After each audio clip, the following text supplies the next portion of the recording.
Okay, another week to get better. Another week that we've got things to work on. The guys were very fresh. They were very energetic all week, and they have been ever since I've been here. And like I've said before, this is a good group of guys that I get a chance to coach, or we get a chance to coach. And every day is an interview. We got to continue to get better. Even with some of the new guys, we got to get better. Questions? Greg, what happened on that first play last week, the 80-yard run? You guys didn't film me or anything, did you? I didn't, maybe or audio tape me. That's the first play of the game that we practiced about 5 or 6 times during the week. We said that would be the first play of the game, and we just had 3 new guys right there at the port of attack, and it was a learning lesson for them. But we got to set the force faster, we've got to cap it faster, and we got to run and hit. And that guy can break it. And as you see, we had the 2 runs in the ball game that were frustrating, but the next 27 were 1.7 per carry. 1.7 yards per carry are the next 27 runs. And that's how we're supposed to play all of them. And you just can't let one of them pop. And we did. But they learned from it and grew from it and have done very well since then.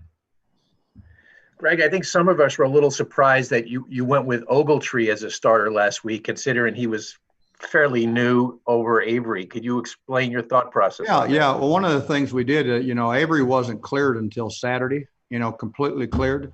And one of the things I'm hoping that you guys understand, and he does too, is that with all the experience that we do have, that I have, especially with a young man that's coming barely a year past an ACL tear, is that we got to rep manage those things. It's not something that this whole year right now is going to be telling with him on getting that ready to go. And I'm not going to put him in a ball game and have another soft tissue thing. Got to have to rep manage him, and we did. We had to rep manage that last week, and we did that with Ogletree too, with both of them. It's just how it worked out. But no, they're both good young men. I trust them both. I've been in a lot of games with Ogletree too, a lot of games. Bradley, in an interview this week, kind of said that practices have been sluggish. He thought practices need to be picked up, and Avery backed him in another interview. I'm sure you've been briefed on all this. What's your reaction to the players saying that? Well, I just got briefed on it, and I smile because you guys have been out in practice to see how we practice wherever I'm at. And both those guys are very good players. I love them to death. They practice hard. We only have defensively with me, wherever I've been, 2 tempos, and that's walk through and go. We don't do 3/4. We don't do half speed. We don't do 2/8. We don't do quarters. We don't do 5/16. And if it's not go, you stand by me, or they become your all's intern, because that's how it is. And that's how we practice on defense. And, those guys, whether it's misunderstood or whatever, they're taking ownership, especially after a game. And they're taking ownership just like we all take ownership, especially with us. Me first, then them. But we practice very hard. It's shocking when other people come into wherever this staff is and where they've been allowed to do certain things a certain way other places, and that's not what we do here. Greg, what was your evaluation of Quinn and Williams' game last week, and what are the challenges this week against an offensive line like the Colts have? They've got a very good offensive line, but, again, you guys bring a smile to my face. You want me to react. And, I've continued to mention about Quinnen. He's the only guy this year to do what he's done so far, with all the plays behind the line of scrimmage he had.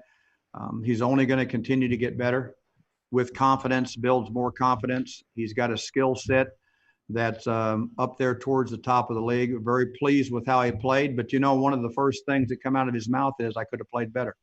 And that is even more impressive to me. But he did play very well. This offensive line is very well coached. And, they've done a good job over there. I think Chris Ballard, I think Frank have done a very good job on how they're putting things together and how they are on the same page with the kind of people that they want and the kind of people of how they go about coaching them. This will be a good matchup, Our front versus their front will be a good matchup. They've done a very good job to start games, and they've done a very good job here these first 2 weeks of, controlling the line of scrimmage on opponents. So we've got our work cut out for us, and we've got to go see. Greg, what do you? How would you rate this, Greg? How would you rate this defense through 2 weeks? Our defense you're talking about? Yeah. Oh, How would we you got to rate? continue to get better. And again, one of the things that we do constantly is that so we can block out the white noise and block out all the clutter in their head is that, those 15, 16, 17 categories where we're top 10 in the league all the way down to there's 8 or 10 of them where we're top 4 or 5 in the league. But we've got to clean up some things too. We got to improve, we got to improve our tackling. We got to improve on third down. Second half, scoring has been outstanding. Second half, third downs, but we got to start faster. We've got to do a better job in the ball game and minimize some of those explosive plays. But, this is, we improved in some areas from week 1 to week 2, and now we've got to do another big jump this week. And what kind of challenge does this rookie running back for the Colts present? He's excellent. He's a really a strong-minded, very well, got a lot of reps, in college and everything. We've known and watched him for many, many years, on some of the tapes, crossover tapes that when we're studying other people. But he's had, some really good first couple of weeks here. They do a very good job with how they utilize him, all their backs. I think, from a concept standpoint of how they manage their personnel and what they ask their personnel to do, they're doing a very good job with that. So we got our work cut out for us. Greg, when you guys have given up 21 points in the first half of each of the first 2 games, when you analyze that, what is that a symptom of, do you think? It's comes down to, Rich, there's 4 or 5 plays a game, 4 or 5 plays a game that are difference-making plays. And one of the things that we talk about all the time is, can you tell me those 4 or 5 before the game starts? That means that every single play, is important. And when you get rid of those 4 or 5 plays, we're suffocating in lots of different areas. So we've got to eliminate in the focus and in a couple of different areas, a couple of new young guys in areas, we've got to make sure that they take the next step and understand the importance of the play. And, it's not about just being better athletes. Everybody in this league can play. So your athletic ability is not the thing that's going to struggle or not the thing that's going to get rid of it. It's we got to play as a team. And when one guy breaks down, boom, that's where it pops, and we can't let that happen. We'll take a couple more for Coach. Greg, I'm sure you've faced Rivers plenty of times through the years. What do you see from him when you're looking at him this year? I'm sorry, it broke up.